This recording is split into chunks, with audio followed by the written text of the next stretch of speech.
ಮಾಡ್ತಾ ಇದ್ದಾರೆ. ಸ್ಟ್ರೈಕ್ ಕೊಡ, ನಾಲ್ಕು ಹೊಡಿತಾನೆ. ಶಾಂತಿನಗರ ತಂಡದ ಕೊನೆಯ 6 ಎಸೆತಗಳಲ್ಲಿ 22 ರನ್ನಿನ ಗುರಿ. ರೈಟ್ ಆರ್ಮ್ ರೌಂಡ್ ವಿಕೆಟ್ ಅನ್ನು ಬಳಸಿ ಉತ್ತಮವಾದ ಎಸೆತ.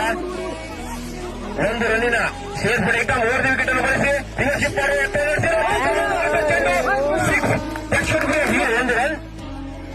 ಮತ್ತೊಮ್ಮೆ 5 ಎಸೆತದಲ್ಲಿ 13 ರನ್ ಪಡೆಯಲು ಪಡೆದುಕೊಂಡ ಚೆಂಡು ಬೌಂಡ್ರಿಗೆ 9 ರನ್ನಿನ ಗುರಿ. ಮತ್ತೊಮ್ಮೆ ಮಂಜು ರೈಟ್ ಆರ್ಮ್ ಓವರ್ ವಿಕೆಟ್ ಅನ್ನು ಬಳಸಿ ಉತ್ತಮವಾದ ಎಸೆತ. ಚೆಂಡು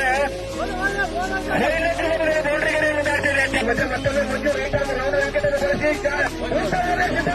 ಬಳಸಿ ಕ್ಯಾಚ್ ಆಗುವ ಸಾಧ್ಯತೆ. ಆಕರ್ಷಕ ಮನಮೋಹಕವಾದ ಹೊಡೆತ. ಈ ಕ್ರಿಕೆಟ್ ಮೊದಲು ಈ ಬಾರಿ ಕೂಡ ರೌಂಡ್ ವಿಕೆಟ್ ಅನ್ನು ಬಳಸಿ ಮತ್ತೊಮ್ಮೆ ಉತ್ತಮವಾದ ಎಸೆತ.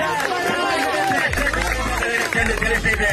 ಈ ಶಾಂತಿನಗರ ತಂಡ ಪಂದ್ಯವನ್ನು